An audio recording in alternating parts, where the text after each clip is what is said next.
세 번째 사연은 문경천 변호사님께서 읽어보겠습니다. 안녕하세요. 40대 초반의 결혼 6년차 남자입니다. 작년에 이혼의 위기를 겨우 극복하고 괜찮아지나 싶었는데 생각지도 못한 두 번째 위기가 찾아왔습니다. 이 상황을 어떻게 해결해야 할지 몰라 사연을 보내봅니다. 첫 번째 위기는 저 때문이었습니다. 다른 여자와 관계를 가졌고 그 사실을 아내에게 들켰습니다. 불륜이나 그런 건 아니었습니다. 이렇게 말하면 어이없어들 하시겠지만 친구들과 술 한잔 하다가 술김에 성매매를 했고 숙박업소에서 잠들어 버려 외박의 이유를 추궁당하다 그냥 말해버렸습니다. 이걸 남자들끼리는 카운트 안 하지만 객관적으로는 카운트를 합니다. 친구들끼리만 카운트 안 하는 거지. 네. 카운트 안 하는. 불륜 맞습니다. 네. 카운트를 안 한다는 건 이제 친구들끼리는 이거는 그냥 치지 않는다? 그렇죠. 그렇죠. 쳐주지 않는 건 아니다. 이 사람이 말한 불륜은 네. 무상은 불륜이고 네. 유상은 물륜이 아니다. 뭐 이런 개념인 것 같아요. 그럼 엄경천 변호사님도 친구들끼리 카운트를 안 한다라고 하는 거 보니까 불법적인 성의 소비들을 하시고 계시네요. 사적인 질문 받지 않습니다. 다른 진행을 위해서 계속 이어가겠습니다. 내로남불. 완전. 네. 어디까지 했죠? 당황하셨어. 네. 저도 왜 그랬나 싶습니다. 그냥 끝까지 그런 거 아니라고 버텼으면 이런 글을 쓰고 있지도 않았을 텐데요. 당연히 아내는 이혼하자고 했고 저는 아내에게 다시는 이런 일 없을 것이라고 싹싹 빌며 각서도 작성했습니다. 그날 이후로 아내와 함께가 아니면 술은 입에도 대지 않고 있습니다. 그걸로 끝나면 다행인데 아내의 의구증이 점점 심해집니다. 시도 때도 없이 통화를 하자고 하고 전화를 안 하면 받을 때까지 전화를 합니다. 당연히 회사에 찾아온 적도 있습니다. 업무 때문에 전화가 안 될 수도 있다고 하니 제 자리에 홈 CCTV를 달겠다고 해 겨우 말렸습니다. 대단하다. 이 정도 되면 제가 먼저 이혼을 요구해야 하는 것 아니냐 하실 텐데요. 그러지 못하는 사정이 있습니다. 아내가 제가 다니는 회사 사장님의 딸이거든요. 부마군요, 부마. 큰 회사는 아니지만 업계에서 존경받는 분이고 발도 넓습니다. 장모님을 일찍 하늘로 보내시고 혼자 제 아내를 키우며 끔찍이 아끼셨습니다. 만약 이혼을 하게 된다면 그리고 아내가 제 실수를 아버님께 이야기한다면 제 업계에서의 제 경력은 끝이 날 것이 뻔합니다. 이 나이에 새로운 일을 배워 취직할 자신도 없습니다. 사방이 막다른 방에 갇힌 기분입니다. 아내가 상담이라도 받아보면 좀 나아질까 싶은데 도저히 그런 제안을 할 엄두가 나지 않습니다. 그 비슷한 말만 꺼내도 원인 제공을 한 사람이 어떻게 그런 말을 하냐며 날뛸 게 분명합니다. 제가 이런 말 하는 거 웃기지만 아내 자신의 행복을 위해서도 이런 관계는 멈춰야 하는데 성매매를 알게 된 날 이후로 아내는 이혼의 이자도 꺼내지 않습니다. TV를 보다가도 이혼 어쩌고 하는 내용이 나오면 채널을 돌려버릴 정도입니다. 제가 이 상황에서 할 수 있는 게 있을까요? 이혼을 하지 않으면서 아내와의 관계를 개선할 방법은 없을까요? 이혼을 한다면 제가 나서는 수밖에 없는데 커리어의 유지는 말씀드린 대로 쉽지 않으니 제가 조금이라도 유리한 위치에 설 수 있는 방법은 없을까요? 현재 가장 큰 문제는 아내의 의부증으로 인한 히스테리와 집착이고 가끔 저에게 화를 내며 뺨을 때리거나 밀친 적도 있습니다. 그리고 아내가 어릴 적 심하게 앓은 이후로 자궁에 문제가 생겨 불임 판정을 받았습니다. 이 사실을 결혼 전에 미리 알리지 않았다는 것을 장인어른이 굉장히 미안해 하셨습니다. 이런 부분이 이혼할 때 저에게 유리하게 작용되지는 않을까요? 잘못을 저지른 주제에 이런 도움 요청하는 게 염치 없습니다. 욕하셔도 어쩔 수 없습니다. 지난 1년간의 일들이 하룻밤의 실수로 겪기에는 너무 가혹하다는 생각에 사연 보냅니다. 이것도 결국 앞에 사연이랑 비슷한 것 같은데요. 네. 못 버리는 거네요, 그죠? 내가 잃을 게 있는데 잃을 걸 지키려고 과하게 이렇게 있어서. 근데 이분 특이하게 카운트하는 거에 전 매우 이제 인상 깊게 읽었습니다. 아내분 입장에서는 작은 일은 아니죠. 결혼 생활에서 남편과의 어떤 신뢰관계가 있는데 뭐 없어든 뭐든 다른 사람과 관계를 했다는 건 상당히 큰 일인데 근데 그거에 대해서 조금 덜 충격을 받는 사람이 있고 굉장히 많이 충격받는 사람인데 아내분이 엄청 충격을 많이 받으신 것 같아요. 그래서 약간의 어떤 트라우마 같은 게 생기셔서 의부증으로까지 점점 번지고 있는 상황이신 것 같거든요. 아내가 남편하고 이혼할 만큼 막 남편한테 정이 떨어지고 더 이상 나 너 꼴도 보기 싫다 막 이런 상황은 아니지 않나요? 역으로 생각해봤을 때 그래도 아직 남편을 사랑하는 마음이 남아 있는 거 아닌가요?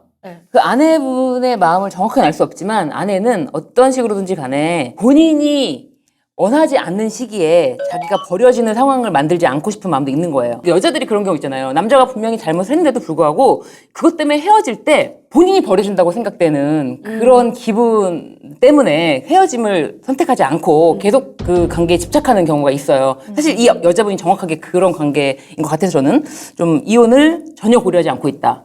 그렇게 보여져요. 그리고 이제 이 아내분이 조금 더 집착을 하는 이유 중에 하나가 이제 아이를 가질 수 없는 몸인 거잖아요. 이런 것 때문에 뭔가 더 지금 이 남자에게 더 크게 좀 집착을 하는 것 같아요. 왜냐면 결혼 전에도 이 사실에 대해서 미리 알리지 않았는데 이런 거는 좀 저는 아내 쪽에서 너무 심했다라는 생각이 들기는 하거든요. 전부가 될 수는 없겠지만 그래도 아이를 가진다는 것 자체가 어떤 사람 입장에서는 그게 뭐 대부분의 이유일 수도 있는 건데 아니면 큰 부분이죠. 그거를 미리 얘기하지 않고 나중에 결혼하고 나서 사실 나 아이를 가질 수 없어. 이렇게 얘기를 했다는 것 자체는 지금 굉장히 큰 실수를 한 것이다. 이런 생각이 들기도 해요. 근데 오히려 역으로 내가 아이를 갖지 못하는 몸이라서 얘가 나를 여자로 보지 않고 다른 데서 불법적인 성의 소비를 하고 뭐 그러고 다니는 거 아니야? 나를 사랑하지 않는 거 아니야? 이런 식으로 생각해서 집착이 더 커지는 걸 수도 있을 것 같아요. 그런 부분도 있을 것 같아요. 네. 있을 것 같고. 그래서 사실 이 의부증이라는 거. 사람의 성향, 기질 이런 것 때문에 생긴다고도 하지만 우리 살면서 한 번쯤은 다 누군가를 의심해본 경험들이 있잖아요. 네. 반드시 이런 어떤 사건이 있고 네. 그 사건을 계기로 내가 이렇게까지 하나 이런 일들이 벌어지잖아요. 그러니까 멀쩡한 사람을 의심하게 만드는 정황들이 사실은 나쁜 거거든요. 네. 그래서 사실 문제는 이분이 만든 게 맞아요. 네. 그래서 만약에 이거를 이혼 말고 해결하고 싶으시다면은 저는 이분이 상담이라도 받아보면 좀 나아질까 싶은데 제안을 못 하겠다라고 하잖아요. 근데 저는 상담 괜찮을 것 같아요. 왜냐하면은 이 정도로 서로 신뢰관계가 깨졌을 때는 둘로는 절대 해결 안 된다. 저는 반드시 제3자가 들어와야 된다고 생각하거든요. 이렇게 되면은. 근데 그 제3자가 얼만큼의 권위를 갖고 있는 사람이냐가 관건일 것 같고. 맞아요. 그래서 전문가의 상담을 받아보시는 건 저는 너무 좋은 방법이라고 생각을 하시고, 근데 만약에 그게 아니라 이혼을 하신다라고 생각하면 좀 다르게 접근해야 되겠죠. 근데 일단 이혼은 본인도 원하지 않는 것 같아요. 왜냐면 그렇죠. 당장은. 네. 잃고 싶지 않은 건데, 그죠? 그렇죠. 그리고 뭐 장인어른이 이혼했다고 해서 본인의 그런 실수를 뭐 업계에 다 까발리고 뭐 이런 것 같지는 않은데 저도 그럴 것 같아요. 근데 뭔가 이 회사를 다닐 수 없겠죠? 이 회사는 못 다니겠지만 뭐 이직하면 되는 거 아닌가요?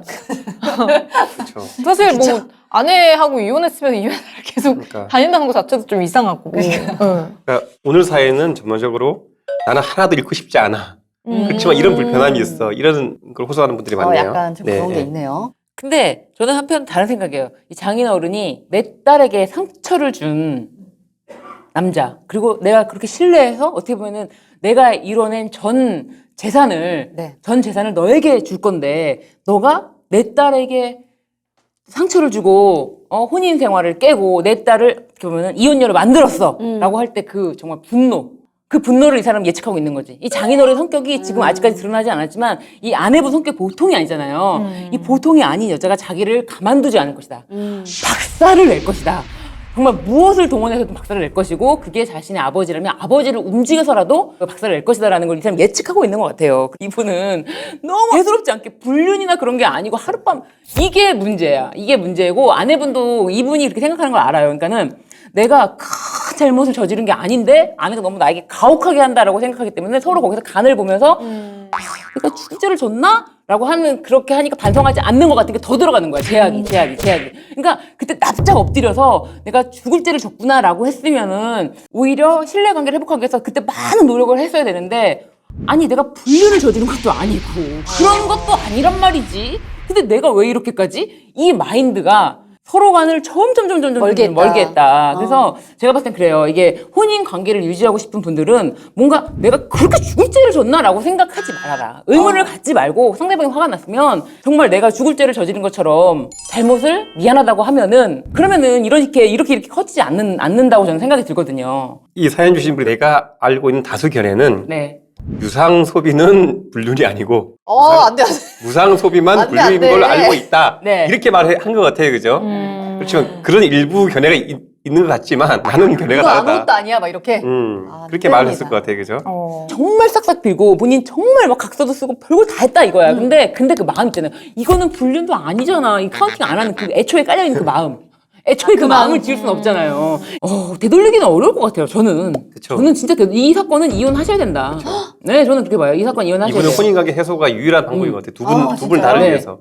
왜냐면은 그 남편이 불륜을 한 건 당연히 잘못이죠. 네. 근데 그걸 혼인관계를 유지할 거면 그걸 어떤 식으로는 해결을 하고 이렇게 믿고 살아야지. 그걸 홈시스티를 하겠다는 거는 두 가지 의미에서 남편은 모욕적이죠. 알려주기도. 내 직장에 붙인다는 게 말이 안 되고, 그리고 네가 사장 딸이란 이유로 나한테 이렇게 하는 거지 않습니까, 그죠? 네, 저라면 이런 혼인을 유지할 수는 없습니다. 맞아요.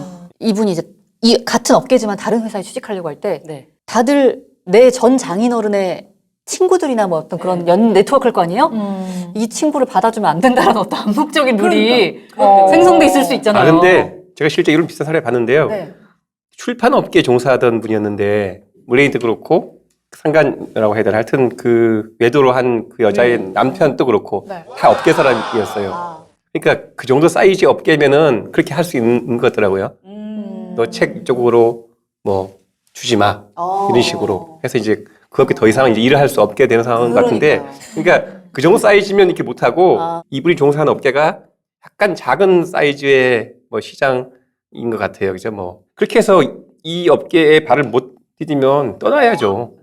뭘 또 이걸 또 그죠? 우리 40대 초반에 이제 막 그러잖아요. 뭐 새로운 일을 배우기도 겁이 나고. 40대 초반이면 은퇴할 때라고 생각하나 봐요, 이분은. 아니, 그러니까 뭔가 새로운 일에 도전하기엔 좀 그러니까요. 늦었다고 생각해요. 한 70대 후반 느낌으로 그죠? 네. 아니 근데 뭐 업계에서 경력이 끝이 날 것이 뻔하다. 이것도 이제 이분의 그쵸, 생각인 컨디션이 있고. 거지. 걱정이긴 그쵸? 하죠.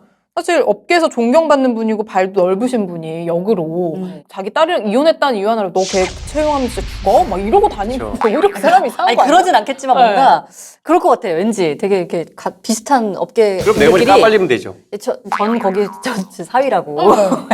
자기가 만약에 재취업을 하고 싶으면 솔직하게 먼저 얘기를 해야 돼요. 그러니까 사실 내가 이런 사유가 있다. 내가 솔직히 안녕하십니까? 딱 하룻밤 실수를 됐다. 내가 먼저 했고, 그래서 나에게 전 장인어른이 나에게 태클이 들어올 수도 있는데 그런 부분 먼저 말씀을 드린다. 내가 정말 이직을 할 때 네. 아니 약간 이혼 기정사실이네요 지금.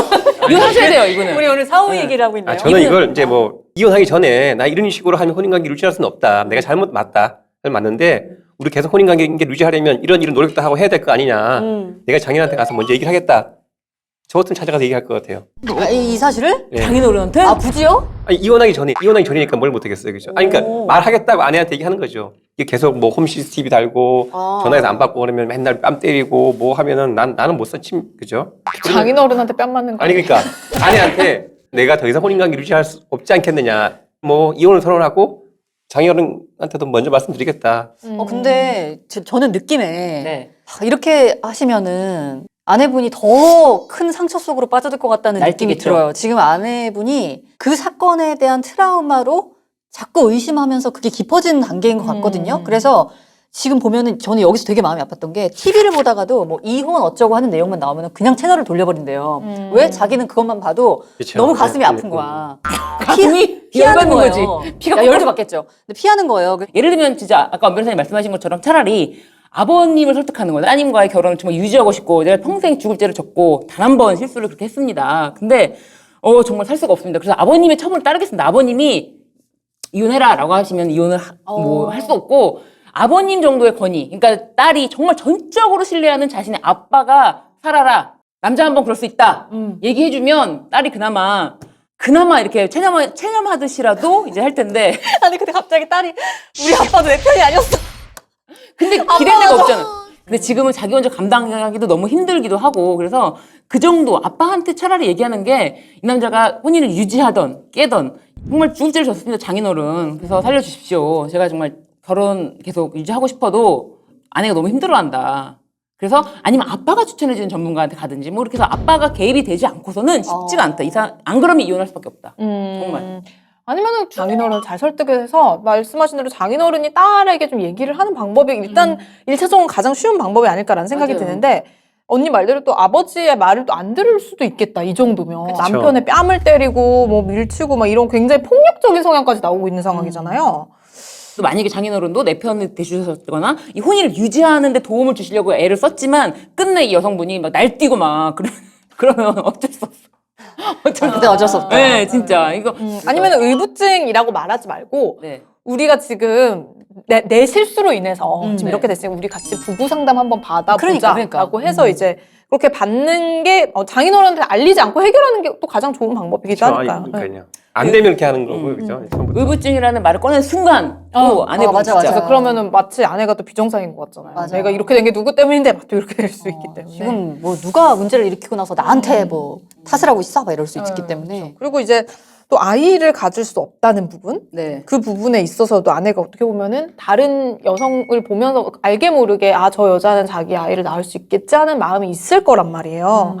그렇기 때문에 뭐 이런 부분에 있어서도 이제 아이가 없으니까 더 나를 떠날 수 있다 이런 불안함에 또 더 집착을 할 수 있는 맞아요. 거잖아요. 집착이 진짜 심한 것 같아요 지금. 네. 그래서 이 부분에 있어서도 둘이 뭐 잘 얘기해서 뭐 아이를 뭐 입양을 한다든지 뭐 이런 방법으로도 나중에 좀 문제가 해결되면 그쪽으로도 가보는 것도 좋을 것 같아요. 그리고 생각을 잘 해보셔야 될 것 같아요. 지금 뭐 여러 가지 40대 지금 초반이시니까 네. 지금은 커리어도 중요하고 다 중요하지만 내가 60대까지 여성과 함께 살 수 있을까? 나랑 평생을 함께 할 수 있는 여자일까? 고민을 해보신다면 저는 쉽지 않을 것 같아요. 그래서 결국 뭐 제가 봤을 때는 결국 이제 이 상태에서 별거로 가고 물론 사실 현실적으로는 장인어른한테 먼저 가서 얘기하고 이런 일이 잘 일어나지 않죠. 그건 드라마에서나마 이게 일어나는 일이고 그럴 것 같아. 못할 것 같아. 별거 다음에 자연스러운 이혼 이렇게 될 것 같아요. 제가 봤을 때는. 그래서 제가 봤을 때 여성분도 마찬가지야. 이게 남자가 아무리 죽을 죄를 져도요. 네. 이 사람이 살 숨구멍을 만들어 놓고 몰아야지 막 이런 식으로 막 몰잖아요. 결국은 손에서 그쵸. 놓칠 수밖에 없어요. 집착을 할수록 사람이 숨을 쉴 수가 없다. 굉장히 되게 중요한 네. 포인트를 얘기해 주셨는데, 근데 중요한 거는 저도 이런 어떤 경험들을 막 해봤잖아요. 근데 지금 이제 신유진 변호사님이 하신 말씀이 너무 맞고, 경험을 조금 겪었던 분들은 그렇게 할 수 있거든요. 근데 이게 첫 번째잖아요. 첫 번째, 맞아. 내가 첫 번째. 겪은 정말 내가 가장 믿었던 내 남편, 나의 가장 큰 자원이 나를 배신했다 이렇게 생각해서 처음 하는 경험에서는 눈이 뒤집히지. 자유로울 수가 없어요. 이렇게 돼요, 사람이. 엄청 막 수렁에 빠지고 뭐 집착으로 가고 맞아. 의부증으로 가고 이렇게 되거든요. 다들 한 번씩 흥신소 경험이 있잖아요. 함정이 됐던 일이 있잖아요, 다들 인생에서. 그러니까요. 맞아, 이게 맞아, 지금 맞아. 그니까요. 지금 어쨌든 이분도 어쩔 수가 없어. 어쩔 수 없어, 처음에는. 놓칠 수밖에 없어. 이 남자분은 숨을 쉴 수가 없거든요. 그럼요. 진짜. 숨 막힙니다. 그것도 한 번 이제 딱 겪어보고 나야, 뭐 다음에는 뭐 이런 일이 똑같이 벌어져도 이렇게 대처를 해야 되겠다가 되지. 처음에는 막 눈이 뒤집히니까요. 제가 보기엔 장인 어른에게 솔직하게 다 얘기를 하면서 그래도 나는 너무 내 와이프를 사랑한다 이렇게 얘기를 하면서 결혼 관계를 유지하고 싶은데 지금 이런 상황이다라고 얘기를 하면은 장인 어른이 이해를 해주실 것 같은 게 뭐 아까도 얘기했지만 아내가 불임이라는 것, 자기 딸이 불임이라는 걸 결혼 전에 말하지 않았잖아요. 그거 자체가 겉으로는 뭐 쿨한 척 할 수는 있지만 속으로 되게 미안할 수 있거든요. 맞아요. 장인어른 입장에서는. 그러니까 어떻게 보면 두 분의 그런 결혼관계 유지를 위해서 장인어른이 되게 애써주실 수도 있겠다라는 생각도 들기는 해요. 사실은 장인어른은 이혼을 안 하는 쪽으로 도와주실 맞아요. 건데 맞아요. 저는 진짜 박지희 아나운서 말처럼 장인어른은 내 편이 돼서 그러니까 내가 잘해서 그런 게 아니라 이 혼인 도움을 관계를 요청하는. 유지하는 선에서는 분명히 도움을 주실 거다. 그리고 약간 이제 혹시나 모를 여러 가지 경우의 수를 대비해서 이 얘기도 한번 잠깐 해드리면 좋을 것 같은 게 이제 그 얘기. 결혼 전에 아내가 불임이었다는 것을 어떻게 보면 의도를 가지고 숨기고 결혼한 거잖아요. 네. 이 부분이 이혼할 때 이 사연자분에게 좀 유리하게 적용되지는 않을지 어떤가요? 뭐 혼인 취소 사유가 될 수 있겠지만 이미 그게 지났으니까 3개월 지났으니까 그게 알고 나서고 그것 때문에 이제 티격태격 하면은 그 간접적으로 그 기타 사유에 의한 이혼 사유가 될 수는 있겠죠. 근데 그게 직접적인 원인은 될 것 같지는 않고요. 일단은 불임이랑 성기능 장애랑 좀 다르게 보는데요. 성기능 장애에 대해서는 적극적으로 뭐 이혼 사유다 뭐 이렇게 얘기하기도 하지만 신체적인 문제가 있다라고 보기 때문에 네. 그거를 적극적으로 이혼 사유로 사실 삼아주지 않거든요. 그렇지만 기타 사유로는 볼 수는 있다. 그렇지만 이것으로 인해서 더 유리한 어떤 그런 지점을 찾기는 쉽지 않다. 오히려 그런 게 있어요. 그러니까는 내 배우자가 예를 들면 청력이 한쪽이 안 들린다거나 뭐 하여튼간 뭔가 하나가 다른 사람에 비해서 부족한 부분이 있으면 그것을 적극적으로 이혼 사유로 활용할 수는 없고요. 오히려 이제 그걸 감싸줘야지라고 법원에서 그렇게 보는 시각이 있거든요. 근데 요거는 네. 이제 우리가 살다 보니까 애가 안 생겨가지고 검사를 해보니까 불임이네가 아니라 원래 불임이었던 사람인데 이 남편분한테 어떻게 보면 말을 하지 않음으로써 속이고 결혼을 한 셈인 거잖아요. 근데 남편은 당연히 결혼을 하면 자녀를 갖겠지라는 전제가 있었을 것이고 네. 그런 것에 있어서는 좀 천작이 되지 않을까 그런 생각이 들어가지고. 이 혼인 무효나 취소는 혼인할 당시에 있었던 문제고 이혼은 그 이후에 있었던 걸 문제 삼는 거니까 결혼 당시에 문제가 있었지만 그로부터 뭐 알고나 3개월 등등 일정 기간이 지나버리면 그걸 가지고 혼인 무효나 취소나 이렇게 삼을 수 없어요. 그럼 이건 이건 뭐 결정탄하라고 할 수 네. 있네요. 오히려 이제 뭐 근데 장인어른이 굉장히 미안해한다는 부분에 있어서 그거를 장인어른에게 좀 뭔가 협조를 구한다든지 그럴 수는 있겠지만 이제는 이거는 의미가 없는 것이고. 네. 네. 그리고 솔직히 뭐 지금 이 남편분도 봤을 때 아내가 불임이라는 거를 본인도 알고 있으면서도 어떻게 보면은 본인이 또 다니는 회사 사장님의 딸이어서 또 자기가 이제 반대로 또 이제 이득을 본 것도 있잖아요. 뭐 있겠죠. 그러니까 이게 나중에 요거를 가지고 또 이제 이혼 문제를 삼는 거 조금 치사하다는 생각도 듭니다. 근데 뭐 이제 이혼할 때는 또 그죠? 여러 가지가 또 필요하지 않을까 해요. 그래가지고 이혼 사유로 삼는 방법은 많이 있습니다. 사실 더티하게. 더티하게. 예. 진짜 말 그대로 더티합니다. 더티하게 할 수는 있겠지만 지금 여기서 하기에는 뭐 부적절하고 너무 더티해서. 네. 근데 이혼을 하지 않으면서 아내와의 관계를 개선할 방법은 없을까요? 라고 가장 처음 질문을 던져주셨기 때문에 그런 방법의 기준에서 말씀을 드린다면 일단은 뭐 부부 상담이라든지 그쵸. 예, 이렇게 얘기를 하고 그다음에 안 되면 이제 장인어른에게 솔직하게 말하고 도움을 구하는 방법이 될 것 같아요. 기본적으로 당사자인 부부가 해결하고 네. 안 됐을 때 이제 장인한테 하는 거지, 그죠? 마지막 심정을 한번 해보는 건데, 근데 이 그 두 분 캐릭터를 봤을 때는 쉽진 않은 것 같아요. 근데 약간 이런 생각도 드네요, 갑자기. 아내가 뭐 자리에다가 홈 CCTV 단다 그러고 네. 일단 좀 해줘보는 건 어떨까요? 원하는 걸대로 다. 근데 그러면 계속해서 더 심해질까? 계속해서, 그쵸. 더 더 심해질 심해질까요? 거예요. 그리고 본인의 요구 자체가 지금 말도 안 되는 어이없는 거라는 거를 좀 알려줘야 될 그쵸. 것 같은데요? 안 그러면 이게 더 악화될 것 같은데요? 예능에 보면은 이게 뭐 이제 카메라 달고 다니는 거, 그죠? 모자에.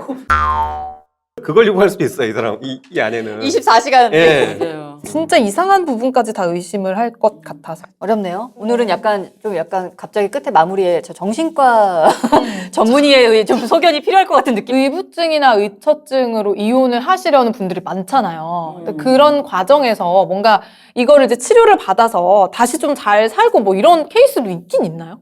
저희한테 오실 때는 이미 다 마음의 그쵸. 결정을 하시고 오신 그런 분들이기 분들은 때문에 안 오죠. 의사가 건강한 사람을 보기는 업무상 보기는 쉽지 않지 않습니까, 그죠? 그거나 마찬가지죠. 병이 들 대로 그쵸. 깊어져서. 예, 예. 그렇죠. 이런 건 이거 그냥 지금 일상이에요. 사고 넘치죠, 별거- 이런 사건. 이게 뭐 특별한 사건이 아니에요. 그렇죠. 전혀 아니에요. 아, 제가 보기에도 되게 심한 것 같진 않아가지고. 네, 그냥 아직. 특별한 사건이 아니고 뭐 GPS 달고 뭐 이런 거 있잖아요. 아, 이 정도 기본으로 해야죠. 그 통화 녹음 수시로 해놓고 뭐 이렇게 서로 녹음기 소형 녹음기 같은 거 막 이렇게 수시로 어디다 꽂아놓고 아.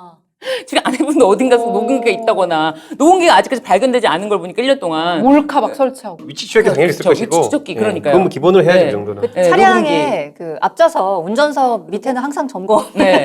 그리고 뭐지? 핸드폰에다가도 불법 녹음 어플 깔아놓고 뭐 이런 거. 아, 진짜요? 그렇죠. 그 정도는 그럼 전화할 기본입니다. 때마다 자동으로 녹음되나요? 녹음되고 자동으로 갑니다. 와. 실시간으로. 그런 게 아니면 아직까지 심각한 사연은 아니라서 저는 아까 처음부터 말씀드렸지만 두 분만이 해결하기는 어려울 것 같다. 그래서 이제 전문가 상담 혹은 지금 이제 장인 어른의 도움을 받아보는 것도 처음에는 좀 그랬는데 얘기를 듣다 보니까 그것도 괜찮을 것 같아요. 왜냐하면 지금 아내분에게는 어떻게 보면 어머니 돌아가시고 아버지가 굉장히 좀 유일하게 큰 존재였기 때문에 그게 좀 중재에 나서줄 수 있는 분이어서 그런 것도 도움이 될 것 같고 뭐 아니면 이제 이혼을 선택하시는 방법까지. 근데 지금 사연자가 물어보신 것처럼 그 결혼 전에 아내분이 불임이었던 부분을 숨기고 결혼한 것에 대해서는 그게 뭐 그다지 이혼할 때 크게 유리한 요소로 작용하기는 좀 힘들다라는 말씀을 해주셨습니다. 그렇지만 진흙탕으로 가는 걸로 쓰기에는 차고 넘친다는 걸. 아, 네네네. 더티한 싸움이 될 수도 있다. 예, 이렇게 되면. 이거 하룻밤 실수해서 내가 언제까지 사과를 해야 돼? 이런 생각이 들 맞아요. 수도 있지만. 근데 그렇게 네. 생각하면 안 돼요. 그쵸. 불륜에 대한 개념을 재정립할 필요는 있지 않을까 싶습니다. 네네네. 불륜의 어떤 개념은 어떻게 정립할 수 뭐 있을까요? 무상을 불문하고 다 포함된다. 네네. 예, 그렇게. 네. 그래서 뭐, 일단은 이분도, 저희 조언을 일단 따라서 진행을 하시면서 또 중간에 궁금한 점 생기시면은 언제든지 사연 보내주시면 또 같이 상담을 나눠드리겠습니다. 아래 메일 주소 나가고 있는데요. 고민되시는 부분, 어떤 부분이든 저에게 보내주시길 바랍니다. 네. 자, 그럼 저희는 오늘 여기서 인사드리겠습니다. 본격 이혼 권장 방송. 지금 헤어지러 갑니다.